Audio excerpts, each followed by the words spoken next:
FYF Sports, man, Lamont. Hey, we back, man. We back with another episode. This is going to be part 3 to the epic miniseries. 90s basketball players were overrated.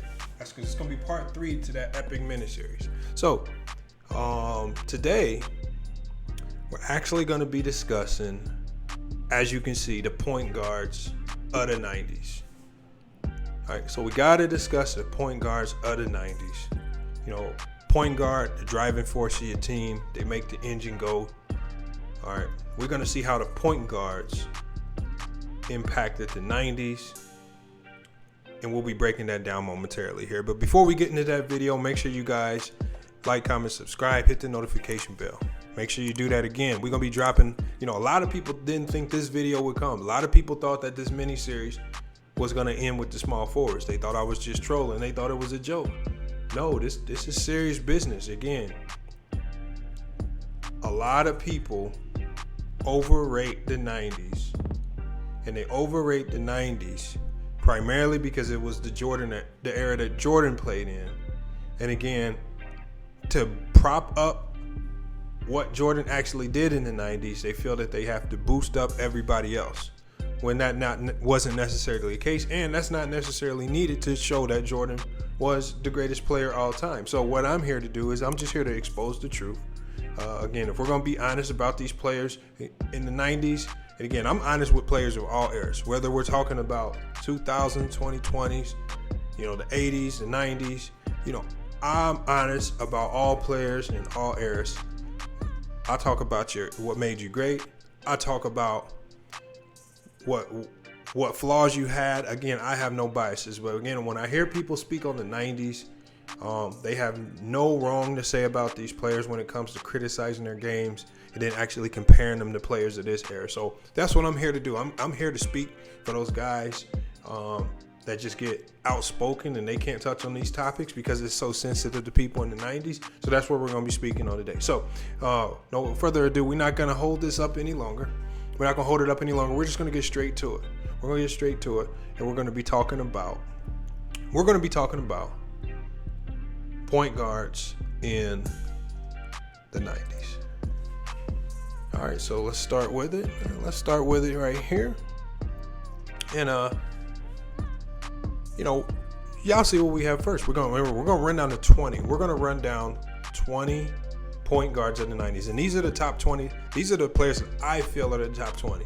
Now, if you don't feel that the players that I've listed aren't the top 20, make sure that you hit me up in the comments. And if you feel that I overlooked a player, if you feel that I did not critique a player properly, just let me know in the comments of the video.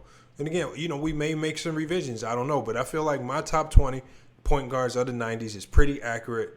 Maybe you can move a few guys around here or there, but for the most part, after doing all my research, looking at all the stats, this is probably the most accurate top 20 of the 90s that you can find. And what I do is I go through the top 20 because the top 10 could be a bit deceptive. What was this? Was this an era loaded with? If there were a top heavy era and all the point guards are in the top 8, that top 20, that top 10 could make it look a little skewed. So I'm going to expose the top 20 players. As you can see here, I'm going to start with B.J. Armstrong. B.J. Armstrong of the Chicago Bulls. Now, B.J. Armstrong of the Chicago Bulls is most widely known for being the point guard on the Chicago Bulls' first run or their first three-peat. Now, on that team, he was a solid player. Good playmaker, was able to get the ball to Jordan, was able to start up the triangle offense. He did not do anything spectacular. Wasn't necessarily an all-star player. He was just a solid role player on a team that needed Michael Jordan and Scottie Pippen to lead them, along with the Hall of Fame Phil Jackson. So what we have at number 20, we got B.J. Armstrong, an okay guard. I feel that he could potentially play in this era of basketball. He would have to work on his long-range shot. I feel like he could be a good enough floor general to play in this era, maybe as a backup point guard. So we're going to go on to number 19. Number 19, we got Nick Van Exel. Now, Nick Van Exel was just a scoring machine at times. He did put the ball up. He did shoot a lot. He was a great scorer. He almost reminds me of players of this particular era. Again, they love offense. Don't necessarily look as if they're giving all the effort in the world on defense. Now, the knock against Nick Van Exel is, again, for as great as he was an undersized guard, extremely small, just like B.J. Armstrong. And this is going to be a common theme across most point guards in the 90s. They were minuscule. They were tiny guards. And because the era was filled with big men, from small forward to power forward to centers who were extremely slow and could not move their feet, guards were able to basically do whatever they want, even at a time when guards weren't necessarily supremely athletic. So Nick Van Exel was a speedy guard, small.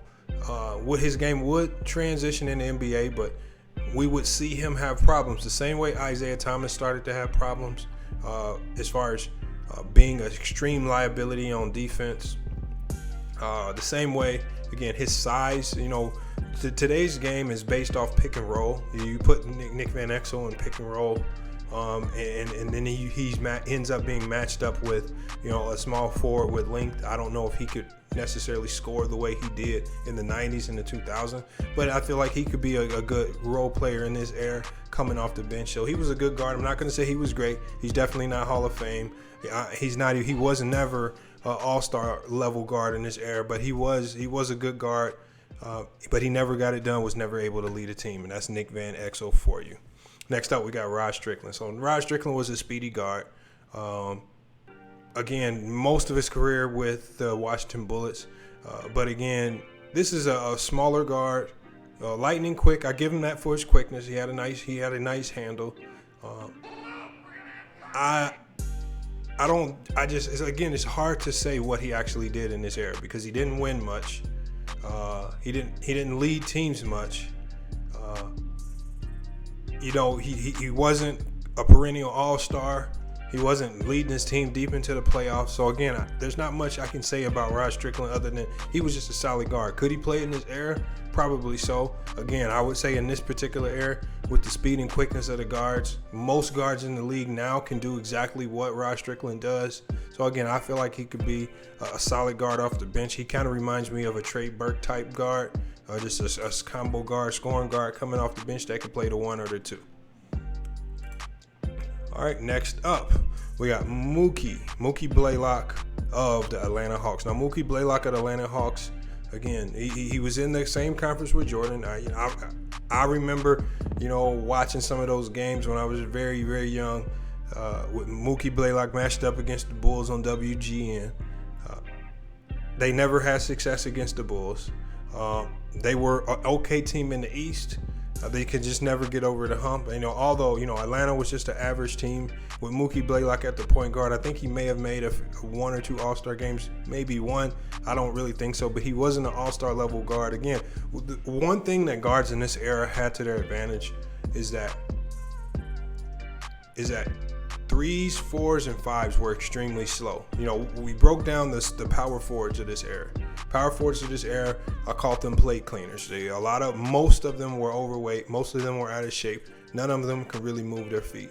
The same thing could go for the centers. Again, the centers were all solid rim protectors, but for the most part, most of the centers of the 90s were offensive liabilities.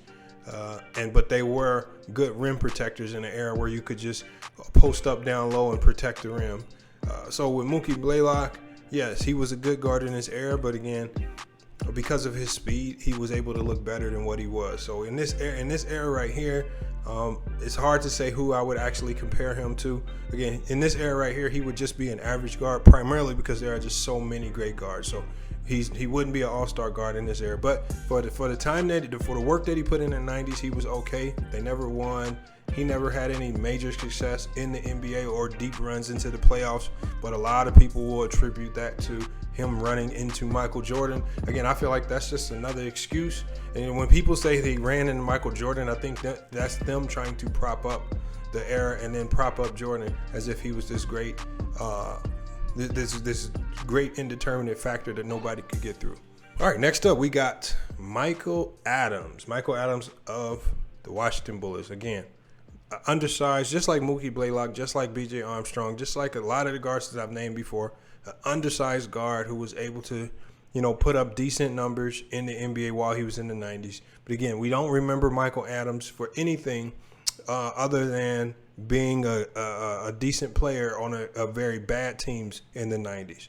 And so, again, this is the consistent theme. If you look back on some of the other videos that I did, I constantly talk on players that we glorify in the 90s for being on bad teams, not leading them anywhere, not even leading them on deep runs into the playoffs. I can give players like Reggie Miller or even Rick Smits, I give them credit. At least they were consistently making solid playoff runs. Guys like Michael Adams, guys like Mookie Blaylock, they had very, very limited success in the playoffs. So for me to say that these guards were dominant to any degree, I don't really think so. I think it just was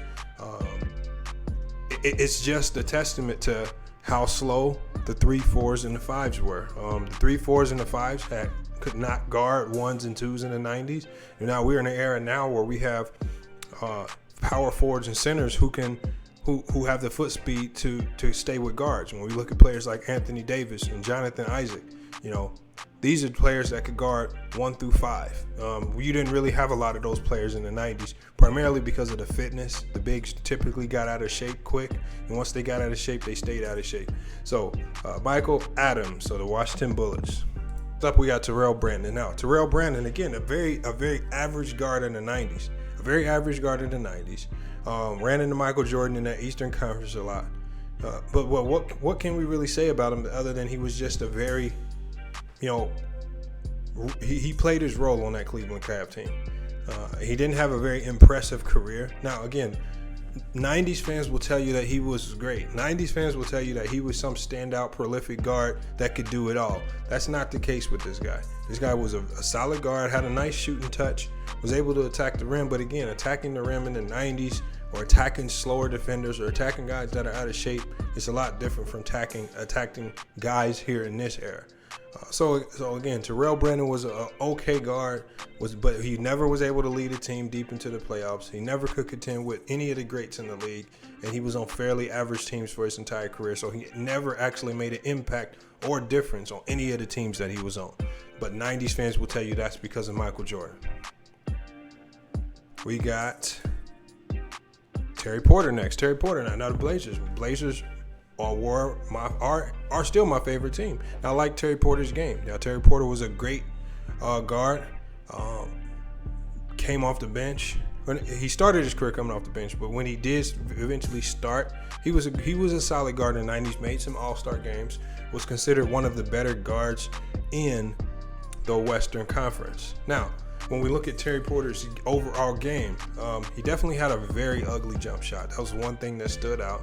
He was a solid playmaker, but he was on a stacked Portland team. So when we look at that Portland team with Cliff Robinson, Clyde Drexler, Kevin Duckworth, and those guys, it was a pretty stacked Portland team. So they were able to maintain some relevancy in the West. Then they actually ran into Michael Jordan. In the championship. I think they lost that series in 6. For whatever reason, they just were not able to get it done. But Terry Porter was a decent guard. Made a couple All-Star games. So again, another undersized guard, very small guard that didn't really do anything that was highly impressive. There's not one memorable skill that you can think of. And again, when I think of some of the guards of this era, when I think of Russell Westbrook, a relentless attacker. When I think of Curry, a greatest shooter of the game. When I think of Kyrie Irving, the best handles. Like I can't, like with all of these guards that I've just spoken about, none of them had a memorable trait or skill set that just wowed you on a night in and night out basis. These were basic guards that did basic things. So again, when I compare them to some of the best guards of this era, when we look at guards like Damian Lillard, extremely clutch, has the ability to score anywhere on the court, limitless range. We can go off and we can haul off attributes of their game where there were points in time where they were considered dominant. Like, I've seen Damian Lillard dominate a series. Going through Terry Porter's record, I don't remember any particular time where he was able to dominate a series by himself or do anything that was that impressive. And now we're getting into, we're getting closer and closer to our top players. And again, we're not finding players that are extremely dominant. We're just finding great role players that just knew how to do their jobs, but there was nothing prolific about their game. All right, next up we got Kenny Anderson. Kenny Anderson, again, another guard, highly skilled guard, but again, never really lived up to the hype. His career was shortened for whatever reasons. He had a lot of off-the-court issues that he dealt with. He had all the skill in the world, but it just never panned out for whatever reason. He always found himself putting up decent numbers on very bad teams in the NBA. And that's just the story of his career. And that's the story of the 90s. You have a lot of players who get a lot of credit, but they, for the majority of their careers, they played on losing teams. And we can see the jersey that he has on now. The New Jersey Nets at that particular time were one of the worst teams in basketball in the 90s. One of the worst teams in basketball in the 90s. They started to improve towards the late 90s and those Jason Kidd years.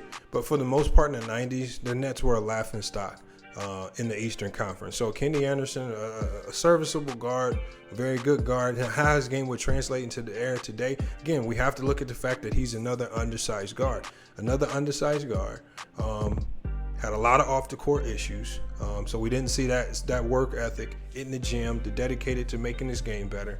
I don't know if his game would have translated well into the NBA today. He potentially would have been a player that was highly touted, but when he got to the NBA, would be considered a bust or a disappointment. All right, next up we got Mark Jackson. Mark Jackson, he had a very, very good career. Very, very good career, especially, again, with him being another undersized guard that had no problems scoring on bigs in this league, getting around them. Now, one thing I give Mark Jackson, he was a great playmaker, one of the best passers in NBA history. I think he's one of the top assist men in the NBA, so I do give him that. But again, at the end of the day, he's an undersized guard, lacked the ability to shoot with range. And again, the one thing at least I can give to him is that he does have a memorable trait that I can speak on, which was his passing and playmaking. But other than that, he wasn't necessarily the greatest scorer. He wasn't necessarily the best shooter, but he played extremely hard. So he played hard, and that made up for what he lacked in talent, speed, and athleticism. So we have Mark Jackson, who played for the Pacers, but he also played for the Knicks as well, and had great years with both those teams. All right, next up, Stephon Marbury. Now, Stephon Marbury, I actually did a video on Marbury. Again, this guy had all the talent in the world. Came right into college. Came right into the NBA out of college, blazing. But this man was just a one-man show. He wanted to be the alpha on every team that he played on. He went down. He was quoted by a former teammate as saying, "As long as I get my 20 points, I don't care if we win or lose." So that just tells you his particular mindset. So for that mindset alone, so a reputable player, one of his former teammates, reiterated that he stated that. I have to use that against him. That now the numbers that I see he was able to put up, now those numbers mean a little bit less. And it also goes to show why this guy was a perennial loser everywhere he went. He played for Mike D'Antoni. He played for some good coaches. He played for Isaiah Thomas. When he was in Minnesota, he was in a good situation with Kevin Garnett. But everywhere he went, he wanted to be the alpha. He did not want to relinquish that role, even when he had the opportunity with Kevin Garnett to put together one of the greatest teams we ever saw. His attitude, his mindset took away from that. So would he translate into this era? Yes, he would translate into this era, but he wouldn't last long in the NBA today because, again, he was a knucklehead. And again, with his off-the-court issues, with the way he treated his coaches, with the way he treated his teammates, he would not survive in this era. Although he had all the skill in the world. So he was one of the better scorers that we'll see on this list. He was just a natural scorer. That he actually tried to play on defense, even though he was undersized. And again, a common theme with these guards, undersized guards, extremely small guards that were able to score in this era. But again, disappointing career, primarily because of his mental approach to the game. All right, next up we got Allen Iverson. Allen Iverson, now I was just talking on Ticket TV. And again, if you guys are not subscribed to Ticket TV, make sure you go subscribe to Ticket TV. The man has a great channel. He's going live every single night So, man, somebody who can do that every single night for as long as he does, you have to go subscribe. You have to go check him out, even though his basketball ideology is kind of off. Now, when we talk about Allen Iverson has accomplished some great things. Probably one of the greatest little men scorers that we've ever seen. So, again, the common theme, the common trend continues. The 90s were filled with really, really small guards who were able to excel for whatever reason. He was a small guard that was a scoring machine. He was not the most efficient player. He essentially shot the ball almost every time he touched it. Now, when he was with Philly understood that that's the type of player he was. So they surrounded him with a whole bunch of defenders that did not care about offense. And they were able to find some success. They got to the finals, but they just couldn't get it done when they faced some of the elite teams. So that gimmick offense that they were running with him at the helm just wasn't going to cut it when you get up against Hall of Fame players and coaches. But again, he was a scoring machine everywhere he went. He was a big disappointment in Denver even when he was paired with another superstar in Carmelo Anthony. They just weren't able to get it done. So again, another player filled with a career of just disappointments. Now, Allen Iverson made the playoffs 8 times in his 14-year career. He had first-round exits in half the times he made the playoffs. He had first-round exits. So that just tells you right there his inability to actually really lead a team. Aside from the one great year where they got to the finals, where I give more credit to that team getting to the finals for the addition of Mutombo. A lot of people will say it was Iverson, but I think without Mutombo, they definitely don't get there. So I think he was the difference. He was the game changer that put them and made them the best team in the East. And because they got him at the trade deadline, a lot of teams were not able to adjust to that new player being implemented into their roster, which changed their defense completely. Their defense went from good to great with him at the helm. So Allen Iverson, one of the greatest scorers in NBA history, but again, for all the skill that he had, it can never translate into wins. Now, we can blame that on a number of things. We can blame that on coaches. We can blame that on the players he was surrounded with. But at the end of the day, he failed at winning in the NBA. And his career was actually cut short because towards the end of his career, he couldn't accept the fact that he was getting older, he was slower, he was getting out of shape. And he was essentially a role player, and he didn't want to accept that. And because he didn't want to accept that role, he had a hard time adjusting towards the end of his career. And so he just, the way he ended up retiring, it just was an ugly retirement.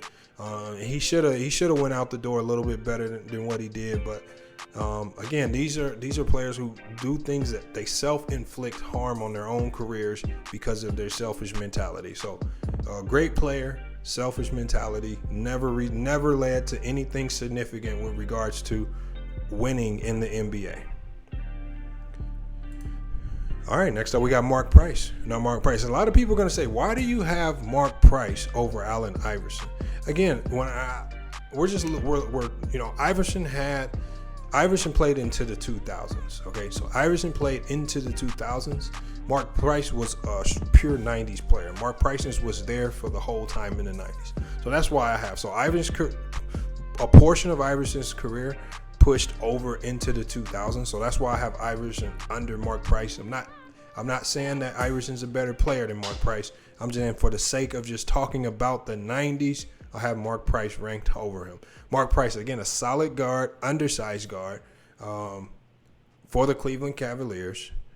Played with some great Cavs teams. When you look at those Cavs teams, they had a three-headed monster. They had Larry Nance, Brad Daugherty, Mark Price, along with they had a great coach, a Hall of Fame coach, Lenny Wilkins.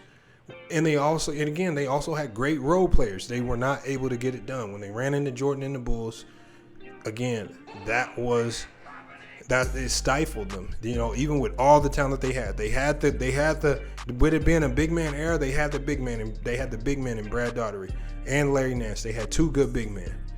They had the great point guard in Mark Price. They had the great surrounding players, Joe Wilkins and those guys. They still couldn't get it done. Why? Why couldn't they get it done? At the end of the day, they couldn't get it done because they just weren't as elite as what we're making them out to be. So a lot of people will say, oh, they ran into Jordan. No, I say they're just not that elite. When you continue to let one man beat you over and over again, now I have to start evaluating, are you even really that good? Because when we look into our era right now, and we say the best player of our era, LeBron James, this man is 3-6 in the finals. He's running into challenge after challenge after challenge because teams are competitive. Teams are putting up a fight when they meet him in the finals. It's not a cakewalk. And for Jordan, it essentially was a cakewalk even when he ran into supposed dominant players and teams like Mark Price. But again, another undersized guard, made all-star games, put up decent numbers. But again, in an era where the game was slower, players were not as athletic, he was able to excel. But again, he never did anything dominant which led or had a great impact on winning or leading his team deep into the playoffs, even when Michael Jordan retired.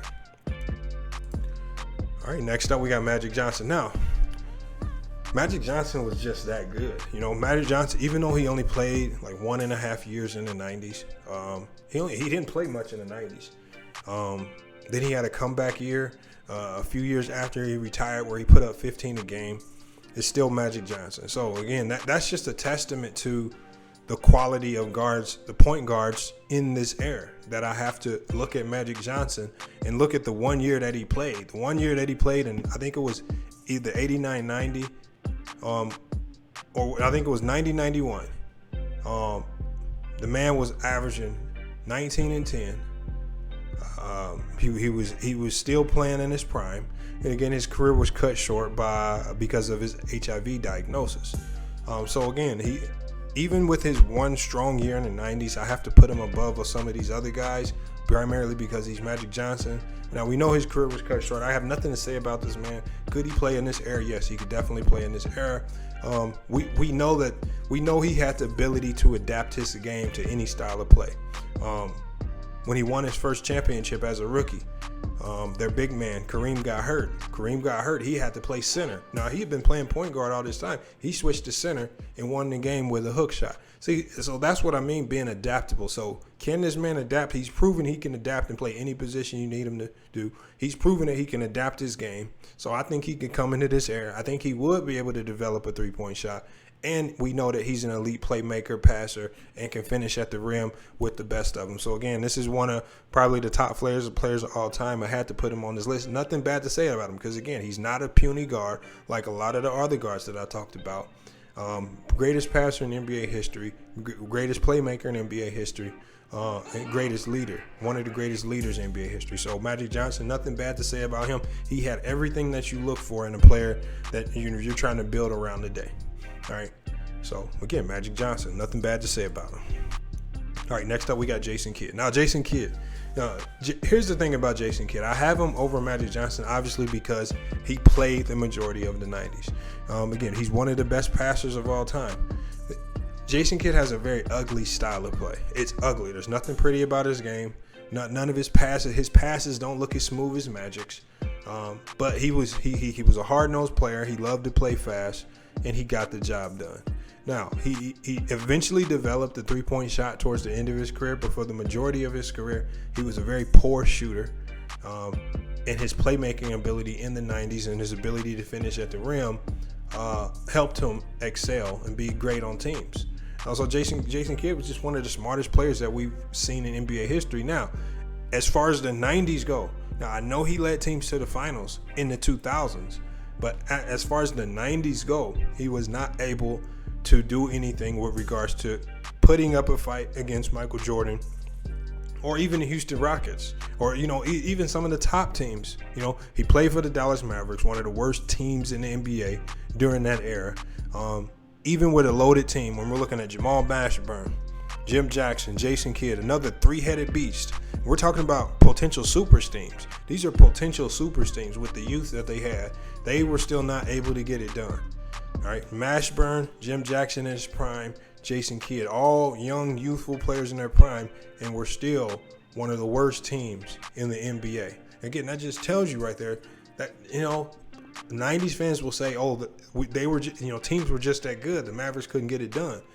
I say they just weren't that elite and they just couldn't get it done. Now, when he paired up with other players in the 2000s, like Keith Van Horn and those guys, he was able to get to the finals and have some success. But as it stands right now, Jason Kidd definitely one of the better passers. So that's the memorable trait that we have from Jason Kidd. Towards the end of his career, he became a better three-point shooter. But we know Jason Kidd for his passing and playmaking ability. I think his game could translate. Obviously, it can translate to this era because towards the end of his career, when he was playing into the 2000s, he understood that the three-point shot was being utilized more, and he started to shoot it effectively towards the end of his career. So he showed the ability to adapt and change his game. So I do appreciate that about Jason Kidd. But again, we're dealing with another smaller guard, and he played faster than most of the big men. A lot of people weren't ready for his style of play because it was so fast. And with the bigs from 3 to 5 being so out of shape, they just couldn't do anything with Jason Kidd. All right, now we got Isaiah. We got Isaiah Thomas. Isaiah Thomas, now again, I had to put him, even though the majority of his greatness happened in the 80s, he's still Isaiah Thomas. I got to throw him in on this list. And also I have to take into consideration that,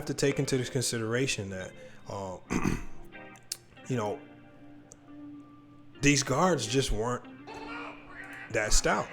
They just weren't that stout. They weren't as great as we thought they were. And Isaiah Thomas was a good guard. He became a Hall of Famer in the 80s. That's where he became a Hall of Famer. He was okay in the 90s, but even when he played in the 90s, he was dealing with injury, but he was still a serviceable guard. They weren't winning any championships in the 90s. That was Jordan's era. I do give him his props because in the 80s, in the late 80s, those Piston teams were the only team that could compete with Jordan.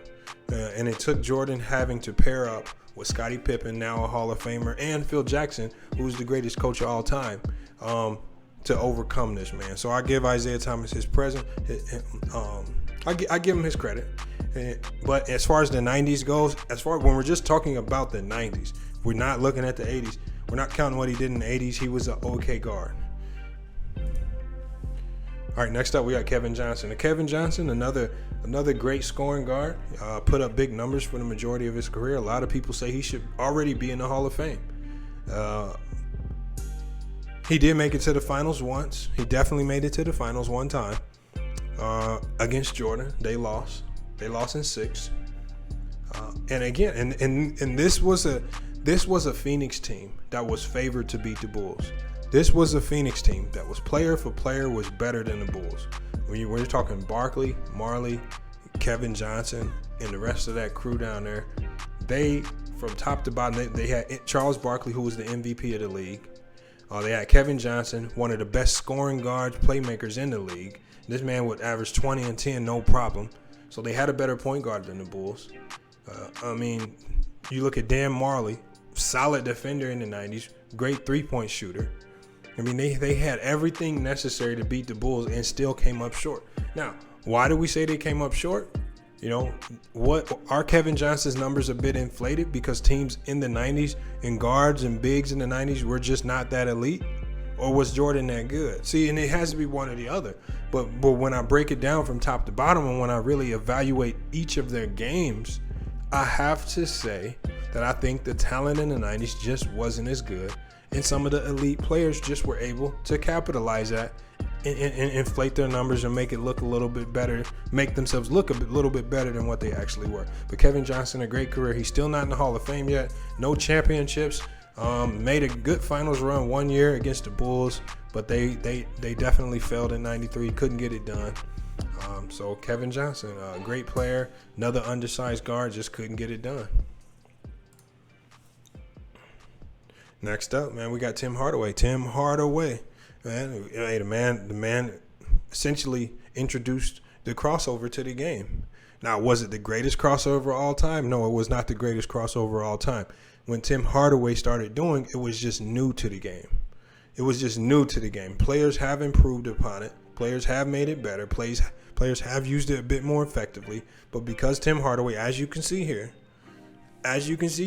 another extremely undersized guard who played in an era where bigs were just extremely slow and out of shape.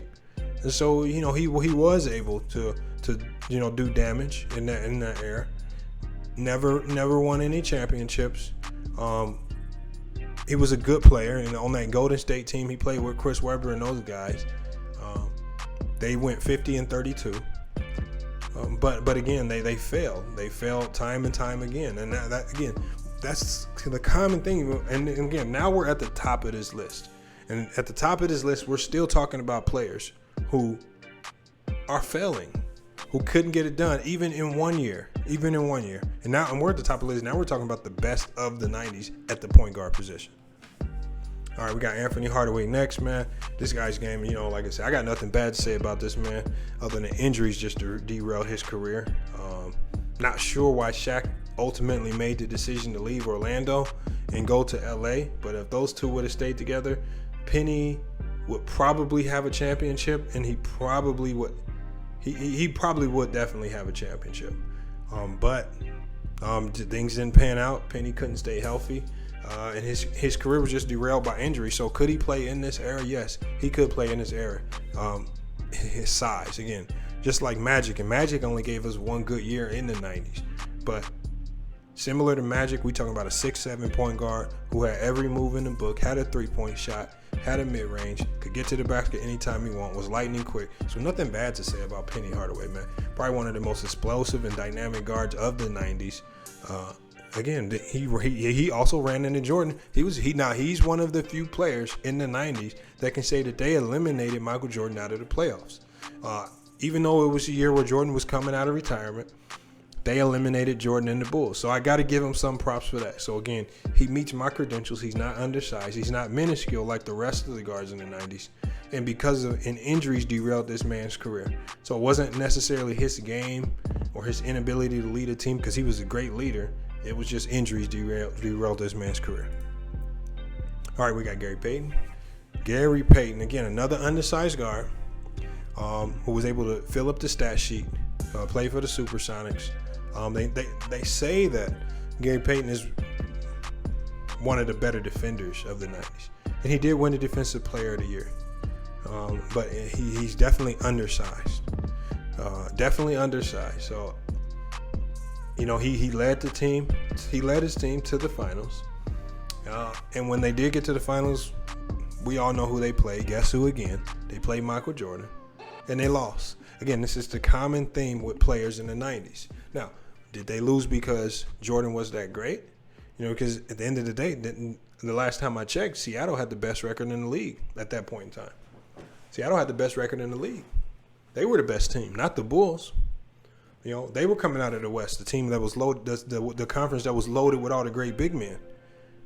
So am I going to give them the bailout excuse that they ran into Jordan, or I'm just going to say that they couldn't get it done, or they're just not as elite as we make them to be? That's the key indicator, because again, this is consistent across the board. Failures when you run into Michael Jordan. Failures when you run into Michael Jordan. I say you're just not at that elite. Because when we look at any other era, it's been a little bit more competitive, especially from the 90s on up. When we look at the 2000s, more competitive. It's more parity. Different teams winning it all. When we look at this era, although Golden State put together a super duper team and was able to, get to the, win 3 championships in the 2010s. Again, it doesn't. I don't get the sense that Golden State dominated the 2010s, even though they made a lot of finals. You have the Cavs who won championships. You have other teams who won championships in the 2010s. So, again, more parity in the 2000s and on up. Back then, we see these teams running into Jordan and just completely failing. But again, undersized guard. Would his game translate? Yes, I would say GP could be like a Patrick Beverly type defender. Now, with regards to being a scorer, yes, he could be a dynamic scorer. But in this era, with him being an undersized guard, it would be hard for him to score the way he did in the 90s, because now you not only have small forwards, power forwards, and centers, but these small forward, power forwards, and centers can move and have the quickness up, the same quickness as these guards. So he wasn't an above the rim player. So I don't think he would be as dominant offensively, primarily because of the length and the size in the league today. All right, first up, man, this is the number one guy. Number one guy on the list is John Stockton, man. John Stockton. Now, John Stockton had a great career in the 90s. One of the greatest passers in NBA history. Definitely perfected the pick and roll game with Karl Malone. You can't really knock this man's game. He played both ends of the court. So he was a stout defender, a good playmaker, good jump shooter, especially from the mid-range. He was okay from the three, but again, I'll admit that was not an era where threes were shot heavily. But I've seen John Stockton make threes. Not just make threes, this man's made clutch threes in playoffs, in big moments. So, yes, he could play in this era. How dominant would he be? I don't know. Because, again, he doesn't have the quickness. He doesn't play above the rim. And I think he would struggle with the length and speed of the league today.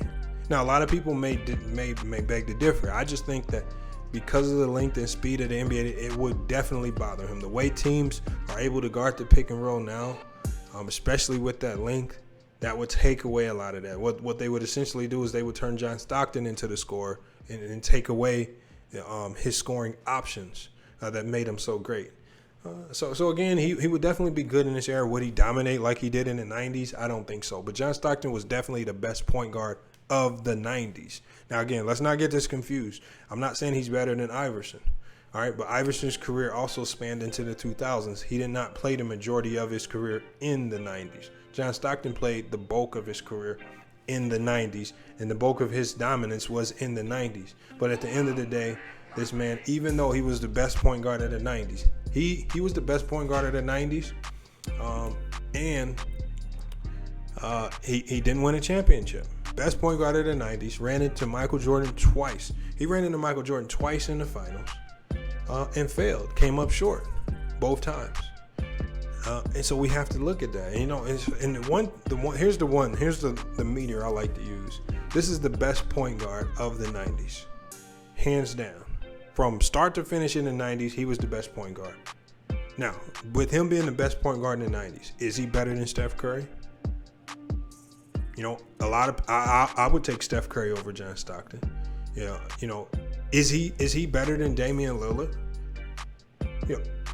If I'm starting a team, I probably would take Damian Lillard over John Stockton. If I'm looking, even with Kyrie Irving,